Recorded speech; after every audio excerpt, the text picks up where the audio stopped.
फिर दिन हुआ,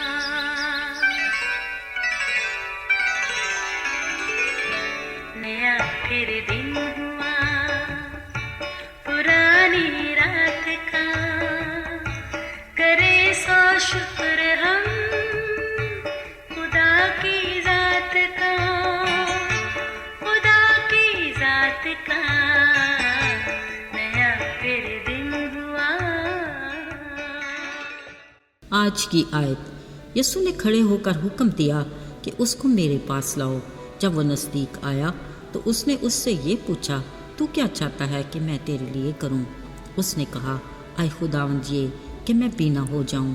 यीशु ने उससे कहा, बीना हो जा, तेरे ईमान ने तुझे अच्छा किया।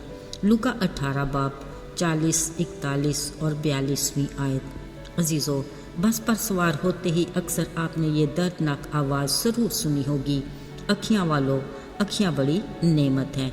पीछे मुड़कर देखें तो एक आदमी आंखें बंद किए, एक हाथ में कशकोल पकड़े और दूसरे हाथ से एक बच्चे को थामे बस में हर सवारी को आंखों की नेमत पर शुक्र करने की याद दहानी कराता है। बेशक बिनाई खुदा की दी हुई बड़ी नेमत है, जिससे हम खूबसूरत कायनात और उसकी कुदरत के करिश्मे देखने के लायक होते हैं। ऐसे ही बिनाई से महरूम लोग राह के किनारे, मार्केट में और जहाँ लोगों का ज़्यादा आना जाना हो बैठे भीख मांगते देखे जाते हैं। खैर, भीख मांगना उनकी मजबूरी है और ये मांगने के हकदार भी होते हैं। इनकी मदद करना हमारा फ़र्ज़ भी है। हाँ, ये खोज लगाना हमारा काम नहीं कि वाकई कौन अंधा है या यूं ही मांगना एक पेशा बना रखा है। बस हमें अपना काम करना है, बाकी का काम वो जाने। अजीज़ों, कलाम मुक़द्दस में यीशु ने अपनी ज़मीनी ज़िंदगी के दौरान बेशुमार अंधों को आँखों की रोशनी फिर से लौटाई। इनमें कई जन्म के अंधे भी थे। याद रहे, सिर्फ अंधों ही को नहीं बल्कि हर तरह के बीमारों और लाचारों को खुदा ने अपने नाम की कुदरत से शिफा दी। वो जहाँ भी जाते बेशुमार बीमारों को शिफा मिलती। अपने इन मौजज़ों की वजह से हर तरफ उनकी शोहरत फैल जाती। आज भी यरू की तरफ जाते बशमूल शागिर्दों के एक बड़ी लोगों की भीड़ उसके हमराह थी।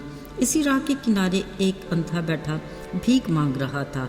अचानक उसके कानों में बहुत से लोगों का शोर सुनाई दिया। उसने सोचा और जी में खुश भी हुआ कि आज तो उसके कशकोल में खूब ही पैसे होंगे। फिर जब उसके करीब से कोई गुजरा तो उसने पूछा, ये क्या हो रहा है? किसी ने उसे बताया, यीशु नासरी जा रहा है। ओह, यीशु नासरी!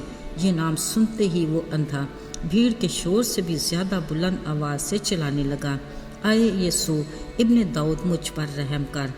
हैरत है, अब क्यों पैसे की भीख मांगने की बजाय वो रहम की अपील करने लगा। यकीनन यीशु नासरी का नाम उसका जाना पहचाना था और उसे इस बात का भी बखूबी इल्म था कि ये यीशु नासरी बीमारों को शिफा देते और मौजज़ात करते हैं।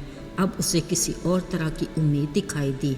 लगता है फिर वो इस बुरी तरह चीखा कि किसी ने उसे डांटा भी कि चुप रह, मगर वो पहले से भी ज़्यादा आवाज़ से चिल्लाने लगा कि आए इब्ने दाऊद, मुझ पर रहम कर। असल में वो अपने हाथ में आए मौका को किसी सूरत में भी गंवाना नहीं चाहता था। दूसरी तरफ यीशु भी उस अंधे के वहाँ मौजूदगी से बेखबर नहीं था। वो तो ऐसा खुदा है कि उसके कान अपने पुकारने वालों की फरियाद पर लगे रहते हैं। यीशु ने खड़े होकर हुक्म दिया और उसको मेरे पास लाओ। अजीज़ों, इस मंजर को ज़रा अपनी निगाह के सामने लाते हैं। वो अंधा भिखारी यकीनन खुशी से उछलकर खड़ा हो गया होगा और जल्दी से किसी का हाथ थाम कर यीशु के पास पहुंच गया। उसके गुमान में भी नहीं था कि यीशु उससे कोई सवाल करेंगे। जाहिरी बात है, अंधे को क्या चाहिए? 2 आंखें ना। मगर फिर भी यीशु ने उससे पूछा, तू क्या चाहता है कि मैं तेरे लिए करूं? असल में अंधे से इस सवाल के पूछने की 2 वजूहात थीं। नंबर 1, वो चाहते थे कि वो अपनी ज़रूरत खुद उनसे मांगे। दूसरा ये कि वो उसके ईमान का भी अंदाज़ा लगाना चाहते थे। उस अंधे ने भी बड़े यकीन और भरोसे के साथ कहा, आए खुदावंद, ये कि मैं बीना हो जाऊं। यीशु ने फ़ौरन कहा, बीना हो जा, तेरे ईमान ने तुझे अच्छा कर दिया। अजीज़ो, कलाम में लिखा है, वो उसी दम बीना हो गया और अपने शिफा देने वाले यीशु नासरी की तमजीद करने लगा। हाँ, मज़े की बात ये कि बजाय अपने घर की तरफ भागे, यीशु के पीछे ही हो लिया। ये सब देखने वालों ने भी खुदा की हम्द की। अजीज़ो, اس ہم کرنے والے لوگوں کے بارے میں ایک سوچ آتی ہے کہ ان لوگوں کو اس اندھے بکاری کو خود سے یسوع کے پاس لا کر اسے شفا دلانے کی سوچ کیوں نہ آئی؟ کیوں اس اندھے کو خود ہی چلا چلا کر یسوع کے پاس جا کر اپنی شفا خود لینا پڑی؟ عزیزو، اس میں خدا کی حکمت پوشیدہ ہے۔ اس نے فرمایا، مجھے پکارو، میں تمہاری طرف متوجہ ہوں گا اور جواب دوں گا۔ یاد رہے، یہ وہ پیغام ہے جو آج ہمارے لیے بھی ہے۔ دیکھا جائے اکثر ہم اپنی روزمرہ زندگی میں کئی مشکلات سے دوچار ہوتے ہیں، بہت سے مسائل بھی ہیں۔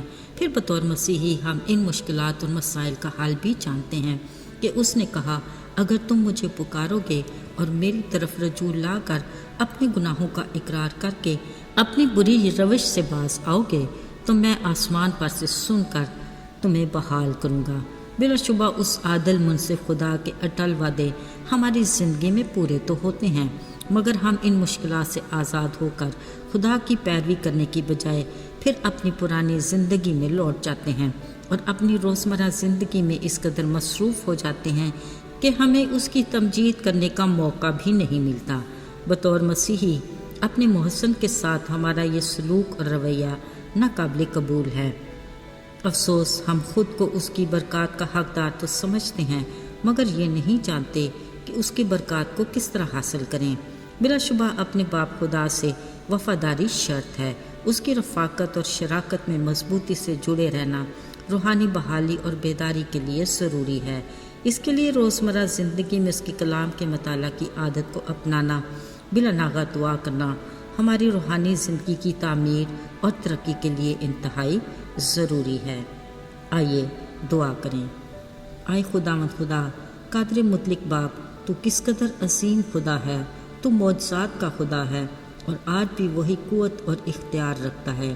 آئے باپ، ہم تیرے کمزور لوگ ہیں، ہمیں ایمان میں مضبوطی دے اور ہماری کم اعتقادی کا علاج کر، ہمارے دل کی آنکھوں کو کھول دے تاکہ ہم تیری قدرت کے کاموں کو دیکھ سکیں اور دل سے تیرے شکر گزار ہوں۔